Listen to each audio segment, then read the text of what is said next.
My interest in speaking today stems from my deep interest for wildlife and some disturbing recent reports that I've read regarding how there's no conservation or there's no protection to core tiger areas in Adilabad district in Telangana.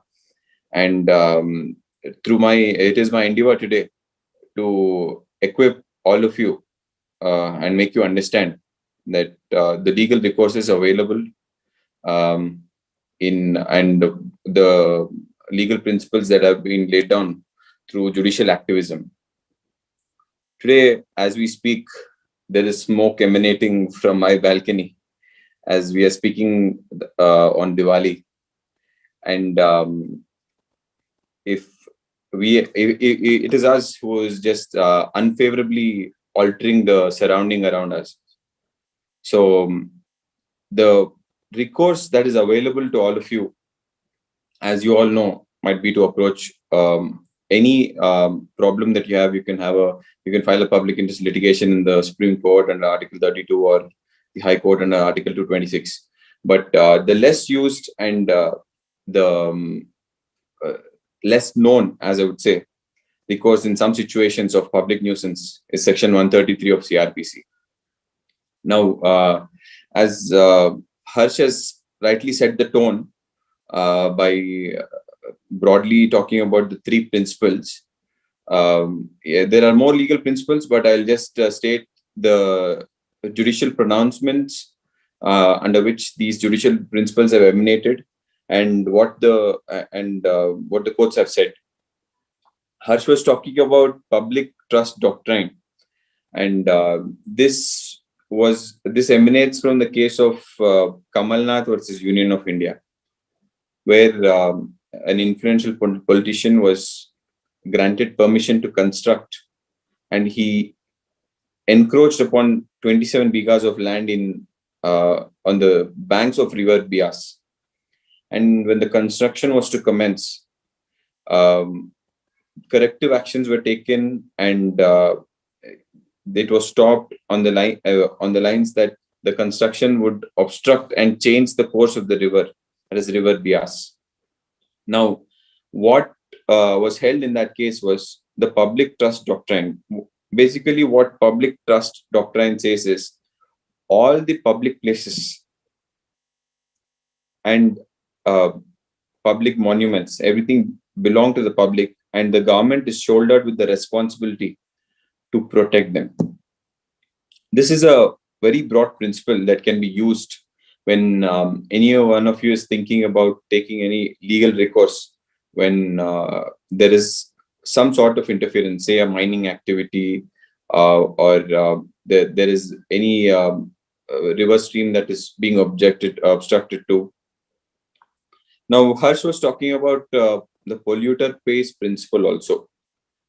This was first held, or this legal principle was recognized in the Vellore Citizen Forum's case. In this, the tanneries that the effluents from the tanneries were being released into the surrounding water streams or fields, and they eventually were merged into the local river. This pollutants roughly polluted around 35,000 hectares is what I've seen from the judgment. And because of this, the principle of sustainable development evolved. Basically, while upholding the principle that any polluter should pay for the damage cost, the principle that sustainable development, that there should be a balance between the economic development and the ecology, was recognized. And this is famously cited in many pronouncements or any environmental case that you come across. This will be cited. The third and most interesting, or I would say a case which should ignite young minds to approach the courts, to take the legal recourse is that of the CNG case in Delhi, where all the 12,000 buses in Delhi were forced, rather, I would say, to use clean energy, CNG, basically. Now, this was possible because of involvement of not just because of judicial activism, but because of the involvement of many stakeholders, of many industries. I was reading a recent article by His Lordship's Justice U. Lalit, and His Lordship's talks about how at every stage there was a challenge, and continuous mandamus was the key. Now, to the activists out there, continuous mandamus is, in common parlance, we can say it is continuous monitoring by the court. Now, in a continuous mandamus, I believe continuous mandamus has a long-lasting effect, and in majority of the environmental issues, the courts have not instantly disposed of matters.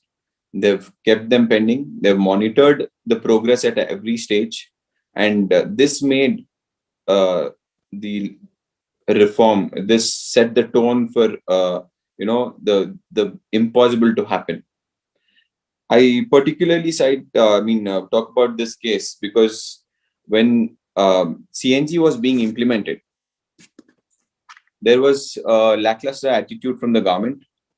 Then there were many difficulties faced, and it was the court, through its monitoring power, had implemented many stakeholders, implemented the corporation which was responsible for CNG, implemented industrialists, which were industries which were getting most of the CNG, and diverted that CNG to meet the requirements of the local buses, and saw to it at every stage that all the problems in implementing the orders of the court were removed, the obstructions were removed, and finally CNG was being used, the cleaner, in all the buses across Delhi. This was only possible because of this continuous monitoring before the court. And if not for such continuous monitoring, if not for such judicial activism, I would not have thought that this was possible, or maybe the government would have taken at least 10 to 15 or 20, or we don't know how many years the government would have taken to implement CNG. Now, I cite these, or I talk about these principles and how these cases have monitored the change that was necessary. But at the same time, this is only to let you know that you have to believe in the system. You have to take the legal recourse. You have to know what the courts have said, and at the same time, there should be some checks and balances. In my little experience, I should say, I've seen many frivolous litigations also. Often, a public interest litigation, if it is filed regarding a mining activity, it is done so at the behest of a rival mining company. As activists, it is also, I believe it is also your bounden duty to see to it that such frivolous cases are kept away from the courts, and the courts spend their valuable time in deciding the actual issues. Now, my interest in speaking today is also from to connect to the activists locally, or who wish to approach the courts for a genuine cause. And from my perspective, I believe climate change should start at home. We are talking about big construction companies, mining companies changing the course of nature, altering the surroundings unfavorably, but we should introspect ourselves and so I'll just tell you a couple of thoughts in my mind before on how we should introspect and see to it that we change our day-to-day activity to reduce any sort of pollution, carbon footprint, as you call it. So I think there's a lot of learning from COVID, and I would now deviate a bit from the legal approach and see how the court should implement framework. Say, suppose you have a company of a size more than of a company having more than 500 employees. In future, I believe the legal framework should be such that they limit the number of people attending physical work, taking a cue from the functioning of the courts. A majority of young lawyers in the High Court whom or the subordinate courts whom I interact with on a day-to-day basis are of the opinion that courts should be functioning virtually. Even if the High Court functions virtually for one day, we would be reducing a footfall of 800 to 1,000 people in the court. I see maybe 400, 500 cars in the parking lot, say equal number of bikes in the parking lot. Now, legal framework should be put in place so that we see that all this is curtailed. It's definitely a learning from COVID. It's not that we wait for someone to act against a big mining company or a construction company which is polluting the surrounding river, surrounding this cutting down trees or the felling of trees. I think if we start from our perspective, from home or from our workplace, there's a lot to change rather than just the national issues. So I urge all of you to see to it that you change your thought process and see on what changes can be implemented in your day-to-day life and what legal framework is necessary to bolster all these companies, corporates, to reduce footfall, reduce traffic, reduce pollution. Even you must have all seen how clean or how unpolluted the roads were. What was the quality of the air during the pandemic? So it was definitely a learning. And as I conclude my short talk, I urge all of you once again just to introspect, see what legal framework should be put in place so that all these companies reduce the travel of employees or whatever clean energy they can use, they should be using. And one more thing that interests me is the lack of legal framework for automated solar powered or clean energy powered vehicles in different states.